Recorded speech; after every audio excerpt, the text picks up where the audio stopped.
Hello there, selectors, and welcome to a Lifeburst Extra. Today we're going to be talking about the kind of a debate that's happening in the Wixoss community right now, which is it correct to run folklore, or is it correct to run a volcanic or Sita Lifeburst? Sita is another version that volcanic has.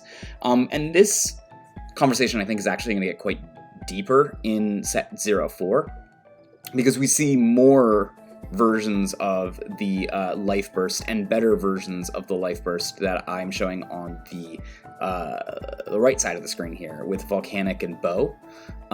There's actually going to be level 1s that have this. Now, we already have a level 1 with Volcanic, and it's Sita, and we don't have a level 1 in White yet, but we will have a level 1 in White and a level 1 in Green soon.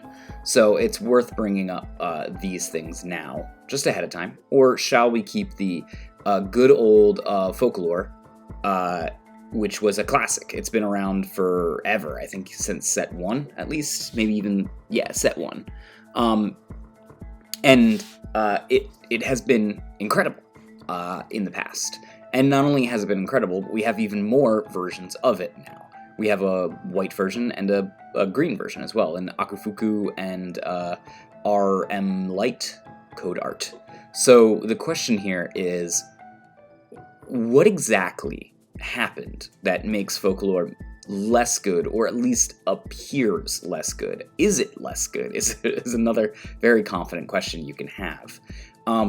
Or is it just have a more defined role now than it used to? Whereas you still have Volcanic, which has been around just as long as folklore, but has seen less play, but more recent uptick in play. Why is it now that the atmosphere of the Wixoss is so different and might be adverse to folklore? And I think the easiest way to describe these things is the fact that folklore innately is a very defensive Lifeburst, and volcanic types of Lifebursts, these things are innately very aggressive Lifebursts, and they might play better in various decks than you'd expect. Let's just quickly go over the history of folklore and why it became such a relevant thing, and also why, if you even look in the Japanese meta today for winning deck lists, you still often see a ton of folklore. And why is it specifically you see a ton of folklore, but you don't see a ton of, for example, Akufuku or Rim Light in these scenarios? And it goes down to the front end of when we started using folklore. If you look at this first ceremony that happened in Wixoss, there was a lot of decks that run folklore. Basically, any deck that could run folklore was in the top 8. And I wasn't even a folklore believer back then. I actually was very much on the volcanic hype train. And my reasoning was folklore does nothing to a board that is not super aggressive and has opened up a lanes. It also does not a ton if it's the last Lifeburst on your turn, and it doesn't do a ton if it is the second to last Lifeburst on your turn. It really only shines when the opponent has wiped out your field, attacks, and it is the first version of this in your deck.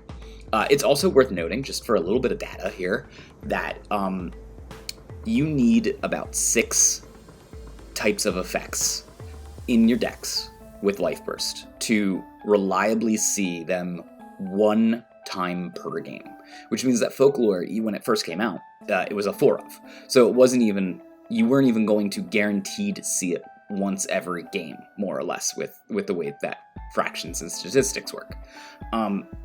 Whereas Volcanic did have that going for it. Volcanic had Volcanic, but also it had Sita, a level 1 version of the same Lifeburst. So you could guarantee with 6 of them that you'd see 1 every game, and if you had 8 of them, you'd see 1.5 every game. And it also had Bow, and it had Amazon, so if you were in those decks colors and you can mix and match, you could reliably make that number go way up, if that was something you wanted. But I ran In the first ceremony, I ran the volcanic Lifebursts and not the folklore Lifebursts, and I didn't do all that well in the first ceremony. And I often look back at it and I think this is actually a core reason as to why I didn't do so well. While my thought theory was that folklore, when it is the first Lifeburst and you have an empty field and you're looking down upwards to 4 damage that turn, folklore becomes amazing, right? It saves 2 of that next damage, not the Elrig damage. So you end up with a very positive thing happening there. You just blanked the rest of these attacks and you drew a card for your troubles. If it ends up being the second swack that you get, then what ends up happening is you have downed 1 Signy and drawn a card, which is passable. It's good. It's above average. It's not amazing, but it's above average. It saved you a life cloth. And then if it's the last Signy swack or the Elrig attack, then all you've done is draw a card, and that is not good. That's just not a good Lifeburst at that point. Drawing a card is literally the most average Lifeburst you can possibly have. Meanwhile, on the other side of the field, Volcanic and Seeded Lifebursts always open a lane, right? Amazonia is another one. It opens up less of a lane since it's 7,000 or more, but I thought I'd bring it up now because we will see more green versions of it in the future. And Bo tosses something back in the hand, so arguably better than just straight up vanishing. And in these scenarios, it's average the whole way through at all points in times, right? Even if it's the last whack on your face, you're probably nabbing a lane at least, and free lane opening is good. And so, why is it that I was completely wrong here, and Focalor ended up being the overwhelming majority of winning decks? I think it's twofold. The first is that the fact is that it was a 10,000, and 10,000s were pretty good in that meta. The second one is I thought over a long period of time you'd find Focalors to be unreliable. And clearly that's not the case if all of the winning deck lists ran Focalors and did well. 7 rounds over and over and over again is a lot of rounds to go through. And so the data shows there that Focalor actually performs either average or above average over many rounds. But in such a aggressive field, it was mostly no limit then, you ended up being in a scenario where Focalor had the most chances to perform at its best. And because of that, it ended up being kind of a mirror crusher. And so people had a lot of high hopes for our Rim Light, in the next set because it's Focalor, but it's Focalor that's white. So that's good for a deck that has Akino Bye-Bye and wants to use some amount of white enter. You can just basically 1-for-1 replace it. And it performed poorly in the next ceremony. But I think that has nothing to do with Focalor. I think that has to do with its with the meta that we're now in, which is a Nova-esque meta, right? If we're going to be honest here, the top performing decks in this meta is Nova, Ray, and either Card Jockey or No Limit, depending on who you talk to. Hirana, No Limit.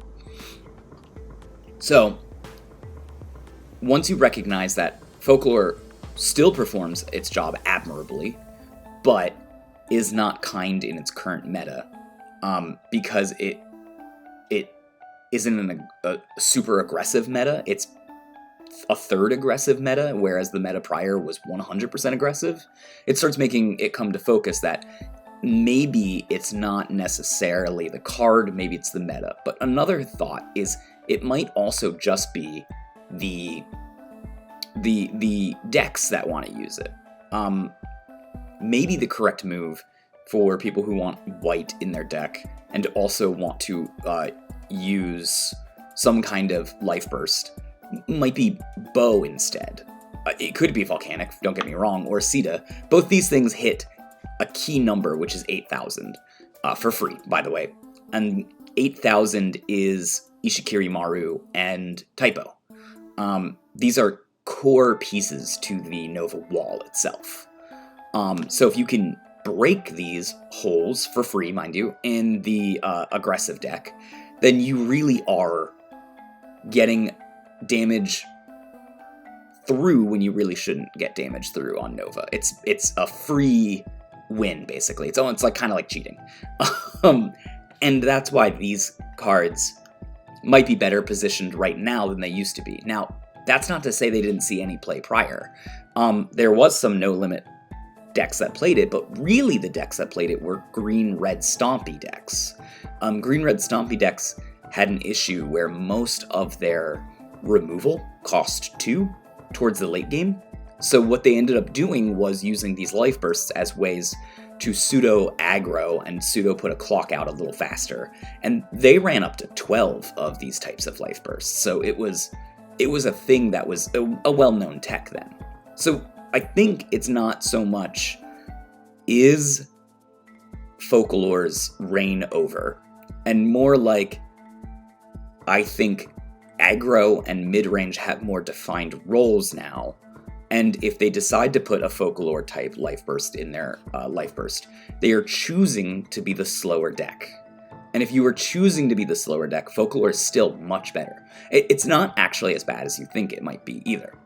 Against Nova, the reason why it's not so great is because Nova, generally speaking, puts 2 damage down a turn, tops, right? 3 is their max output. But the 3 that are coming are usually through Komai or a Demeter attack. And so this Lifeburst becomes less good because it can't just stop a bunch of aggro open field attacks. But Folklore being able to down something specifically and drawing you a card actually is quite good in the Nova mirror match if you're Nova. And the reason is because you can stop a Komai attack with downing 2 things, so Komai can't use its ability. And drawing a card in those scenarios is actually quite good as well because you're often fighting for card advantage. And these are the reasons I would run Folklore in those types of decks. So again, I think if you're deciding that you want to take a more controlling, a more slower role, you might run Folklore. The other reason to note that Folklore, right, and you see that there's a color imbalance on the image that you're seeing in front of you, right? You've got a Folklore versus a red, and blue versus red, and that is true that most blue decks are slower decks. Therefore, they're more likely to use Folklore than, say, something like a Akufuku or a Rimlight. White is not the fastest color in Wixoss. It is the 3rd fastest color in Wixoss. So it's in this weird position where sometimes you want to run Rimlight and sometimes you want to run Bow. But usually those decks are defined by another color in it. Black, for example, means that, okay, it's probably more of an aggro deck. Red, okay, red-white is a very aggressive color combination. So you end up, you can use that as a source of leaning towards it. Now, the reason I also have the level 2s here rather than a bunch of level 1s, because there are some level 1 versions of these things, is because inevitably you want your Lifeburst to usually be in your level 2 slot or your level 3 slot. It's fine if it's in your level 1 slot, but it's not ideal. And all 3 of these colors on Volcanic and Bow and Amazonians testing, right, they are going to be having level 1s introduced to them. And so they might want to be more low to the ground. They might want to give up some of those level 2 slots so that they can have more boots on the ground in level 1. So you might see those go up. Plus those level 1s that are going to get introduced are all 5,000 power instead of 3,000 power. So that's going to make a difference in the future as well. So I think we're going to see a trend towards seeing more of these aggressive Lifebursts in the that are being used. But I don't think you're going to see Folklore go away. I just think Folklore now has a more defined specific role. And if you are playing against a bunch of different, Nova decks, for example, and you're not seeing that you can have, that you are going to often have your field wiped from you, then you probably shouldn't run Folklore. Instead, you should run Volcanic if you're trying to be that more aggro, aggressive, fast deck. But you can also still run Folklore perfectly fine. You just need to know what your meta is what I'm saying. It's no longer we're in the scenario where there's like 2 or 3 cards that are ambiguously good and you should be using them in any deck that has those colors, right? The only card that still has that distinction is Lancelot, and even then it's starting to wane a little bit with Lancelot. We are an infinite card pool. We only get bigger. So you have to make decisions when you look at these life bursts and decide, is this right for my deck or is this wrong for my deck? And truthfully, more aggressive decks should be running probably more aggressive life bursts to help them out, whereas the more defensive decks should be running more defensive life bursts to help them out. I will say with a caveat that probably all your life bursts should be somewhat defensive. I know it's weird to say this, but Bow, Volcanic, and Amazonian are innately also defensive. They're aggressive and defensive, somewhere in between, because they open up a lane for you, which is great if you are an aggressive deck, but they also stop an attack if you've got a board wide open.